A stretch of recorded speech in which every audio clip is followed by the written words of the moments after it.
Well, happy Wednesday, guys. I'm excited. We do this every week. I see some familiar names on here and maybe a few new ones as well. But today we have a special guest. We're talking with Keith Dickerson, who we've had the pleasure of working with for, it's been probably a couple years now, I think. Yeah, about 2.5 years now. Yeah. 2.5 years. He is a top agent, a top team leader in the Chicagoland area. He's been in the industry for about 25 years now, if I remember correctly, sold hundreds of millions worth of real estate.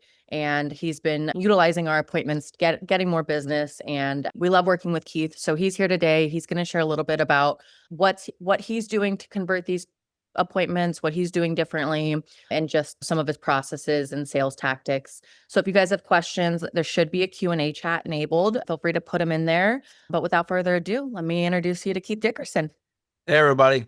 Thanks for joining and willing to have an open mind and learn. I love it. So Keith, we didn't really talk about where we want to start with this, but maybe we just start from the beginning. Once you get that appointment in your inbox, what are you doing? What's that look like? Or if there's anything else, or if you want to go a different route or a different direction, feel free to. But I figured we might just start from there and keep the conversation going. Yeah, and I definitely want the group to lead this as well. So I'm sure that everybody's in here has specific questions about things. The one thing that I always get questions about is conversion. How do you get your conversion level so high? And we have a process to the conversion. So as soon as a lead were to come in, or an appointment in this case would come in, we contact them right away through a text message.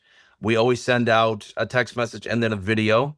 And it's a real video. So I don't care if I'm driving in the car or had to step out of the car and step beside a tree. I send them a real video and I'm like, for instance, hey, Mark, this is Keith with Dickerson team. Just got your appointment. Looking forward to meeting you on Saturday at 1 o'clock. If you have any questions, let me know. Because what we have found out is that people, once they feel like they've met you, which video feels like they've met you, that they can put a face and a voice to the appointment, they tend not to cancel. The next thing is what we do is that we always carry what we call tchotchkes or tchotchke baskets in our trunk. And if we're near the listing, sometimes the listings are far away, so we don't drive all the way up there. So that's a disclaimer. But if the listings are not far, then what we do is we drop by, we ring the doorbell before the appointment, like a day or two or so before. And I'll be honest with you, I'm hoping that they're not home, to be honest with you. And typically they're not. And then we leave the basket there with a little note saying that we're looking forward to our appointment on Saturday. So we're covering two things. We're covering one, they feel like they've already met you. And we're covering two, that when you give somebody something, they feel obligated to give you something back. And what we want back is the listing. Yes. So really quickly, two questions on what you just covered. When you initially reply to that group text, when you initially reply to that text, is it in the group text, like the introduction that we make, or do you do it on a thread that's separate to just you and the seller? So it's a group text that I text back, but then I take the individual seller and send the video just to them. I don't think anybody from Seller Appointment Hub or anybody else wants to continue to see my videos that I'm sending out. So it's always a one-on-one at that point. Okay. And then in the basket, what's in the basket? What's that look like for you? It honestly depends on what we have. Well, because we order stuff in bulk. So sometimes we'll have cups or we'll have bottle openers. And we had what is those things that go on the back of the phones? Grip The things. pop socket things or something. Yep. So we have those. And we just make up a little basket. We got baskets that you can buy. You can just go to the dollar store and just buy baskets. You don't need anything fancy. We put a little paper in there and we just fluff it up with our colors. And then we just put some stuff in there and drop it off. So it's more about the fact that we stopped by, that we cared enough to stop by and give them something before we went. If by some chance you cannot do that because it's too far, come with that at the listing appointment. I love it. So less about the basket, more about dropping something off, giving them something, sending that video, just being in front of them and staying kind of top of mind in that. But you figure if they're interviewing 2 or 3 agents, let's just say hypothetically, you're going to stand out over those 2 or 3 agents because it seemed like you care enough, which we do, that you cared enough to bring something. And that goes all the way back to, how I was raised. And we never went to anybody's house for the first time and not brought something. So that's really where that idea came from. I love it. So at that point, are you calling the seller at all before your meeting, or are you just showing up? What's that kind of look like in terms of cadence there? The only time that I call them is if by some chance the notes don't line up with reality. So let's just say they want to sell in the next 1 to 3 months and they want a value of $550 for their house. And I've already done the CMA, or at least a high level CMA, and I've seen that their house is worth $475. I may call them and say, hey, okay, I'm based on my comps that I'm showing, I'm saying more like 475. What is it about the house that makes it up to 550? Because I want to get you the most value I possibly can. But I will say that Seller Appointment Hub does a really good job of when people are giving an idea of what they believe their home value is, it's pretty close in line with what the CMA is, surprisingly. So I don't have to make those calls very often. And then I always confirm the day of or the night before. So if it's a morning appointment, I'll confirm the night before for the next morning. If it's in the afternoon, I'll confirm that morning. But I let them know that I'm going to be doing that before the appointments. Yeah, I love setting that expectation of, hey, I'm going to confirm with you, make sure it's all set. And of course, at Seller Appointment Hub, we send them the calendar invite, things change. But just being able to give them that call, like you said, either the night before, the morning of, just reconfirming it, and then going from there. When you confirm it, is that simply all you're doing? You're calling them, you're just saying, hey, confirming for 10 a.m. tomorrow, 123 Main Street. Are you getting any other details? I know you mentioned, obviously, if the value's somewhat off, you're maybe speaking a little bit about that, but beyond that, is it just a confirmation call, or is there any other information you're chatting with them before the appointment? If I'm lucky enough to see that the house was listed 4 or 5 years earlier, I pull it up and kind of see what it looks like. If not, if it's a house that, and we all run into this, that's hasn't been sold in 25 years and it's not on the MLS, then a lot of times I'll call and say, okay, what recent updates have you done? Because when you go in there, you go in with a mindset of a certain price, and then you walk in and you look at it from the outside, and the outside may not be impressive, but then you walk inside and say, oh, wow, like this is really nice, which is not unusual in my market because a lot of people will buy older houses and really jazz them up a lot. So I'll call and say, hey, what have you done? When they tell me, oh, I haven't done anything since I bought it 25 years ago, then I'm like, oh no. But yeah, no, that's the only time that I'm doing that. But if they bought it 4 or 5 years ago, then I can get a general idea. Okay, I love it. And then in terms of, this may be jumping ahead in some ways, but maybe not. So at Seller Appointment Hub, we provide a CRM, we provide Follow Up Boss. Do you utilize it, or as soon as you get the information via email, via text, do you transfer it to your own CRM? What's your like organization process look like? Because obviously we're providing these as a third party. And so I know agents sometimes bring this up as like, how do I utilize it between the two and all that fun stuff? So what's your process kind of look like regarding that? So I use Zapier to zap into my own CRM, but Follow Up Boss has been great. So it's the initial, and if I just like I said, it follows up with the appointment. So I use it for that, but then I have my own system that I've already set up for follow up. So it just so I can go in there and I can actually, because when I coach, I tell everybody these are the things we have to work on. One of the things that we work on is that everybody's okay. I just want to go and just make money, which of course we all want to do. But I tell everybody, if you have a beautiful sports car sitting outside and you're ready to go, you're not going anywhere without the transmission. And the CRM is the transmission of your business. So you have to set up a CRM that helps you run your business. And what I mean by that is that it will, when you go in there, you can say, okay, these people are 1 to 3 months out, or these people are here. And when you come back from the appointment, you set it to trickle them either through text message or emails. So yes, long answer to a short question. Yes, I connected with my own CRM because I've already got it set up that way to perform at a high level. I love that. Yeah. And it's utilizing both, right? And making sure that it's connected to where you need it to go. And yeah, I love the terminology of you can't have a car without the transmission. And we utilize a lot of AI in our stuff too. Yeah, I love It's that. helpful. Really quickly, guys, just as a reminder, ask questions as we go. If there's anything you want Keith to cover, you have questions about anything specifically, please feel free to put it in the Q&A. We'll cover them as we go. With that being said, so we talked about what the process looks like before the meeting. I would love to get into what it looks once you're there. Obviously, I know you're a coach and you don't want to share all the secret sauce, but maybe just some tips and tricks or things that you help or things that you think help when coming into a meeting with someone you may have never spoken with beyond just that initial confirmation and introduction. People tend to hire somebody that they believe that they can get along with even more so than numbers. So just remember that as an agent, because I know when agents are going out there and they're trying to compete against other like top producing agents, it's not always about, or if you're a top producing agent, you think it's a slam dunk because I am a top producing agent. That's not the case. So you have to connect with the homeowner. You have to remember it's about them. It's not about you. It's about their needs and their wants. If they say, hey, we really can't sell, or we really don't want to sell until our son gets out of high school, don't try to talk them into selling earlier. Like just be there for them, just support them in that.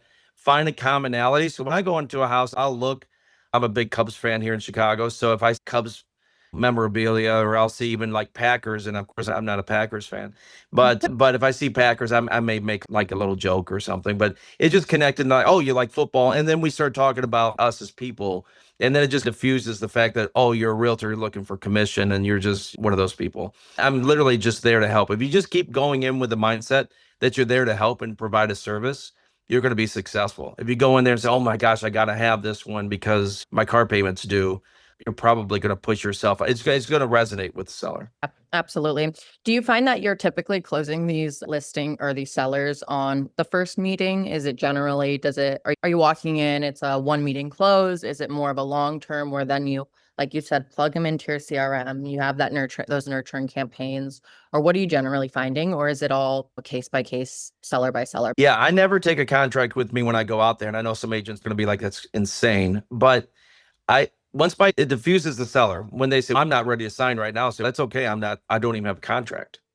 And they're like, really? I'm like, no, I'm out here to provide you with the value of your home and what we can do to sell it. If you decide to do this, then we will more than happy to send it to you via email, and you can sign it that way and have a chance to look at it and not feel like you're making a quick decision.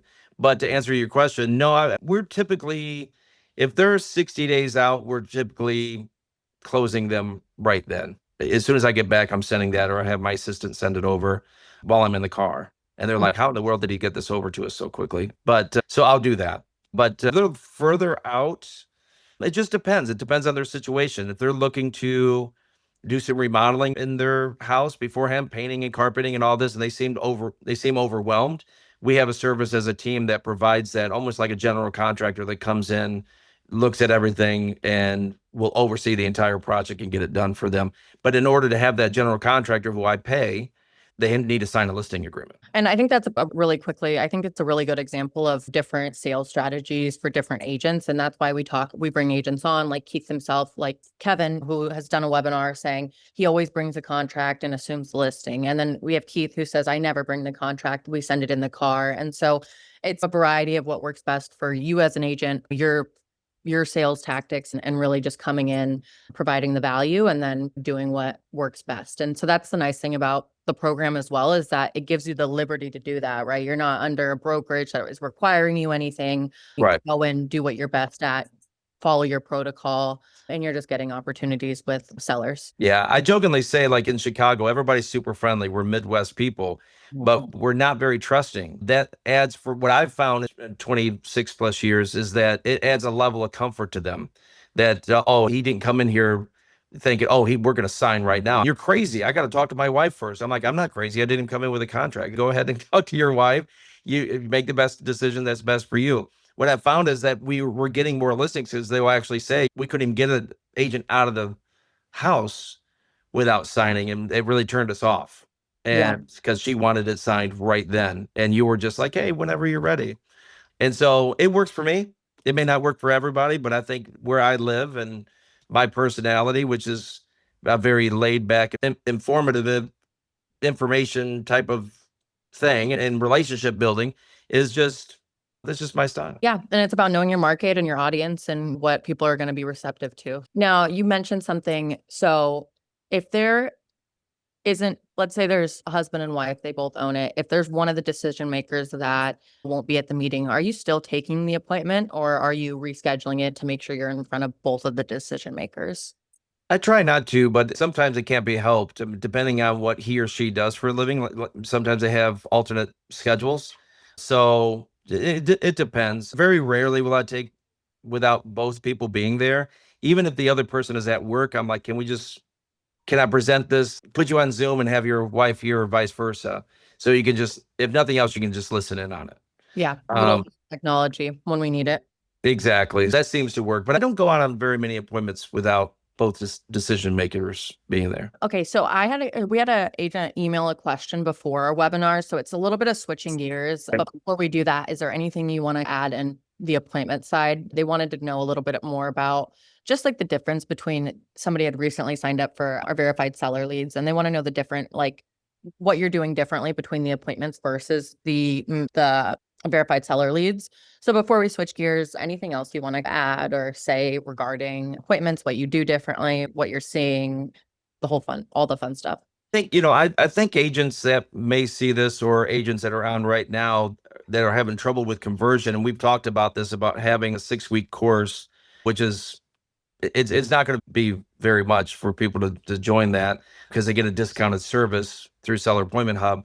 That people that are interested in that, we can set something like that up because this is a very high overview of what should happen. It's like big nuggets, but it's okay. How do I put all that stuff together?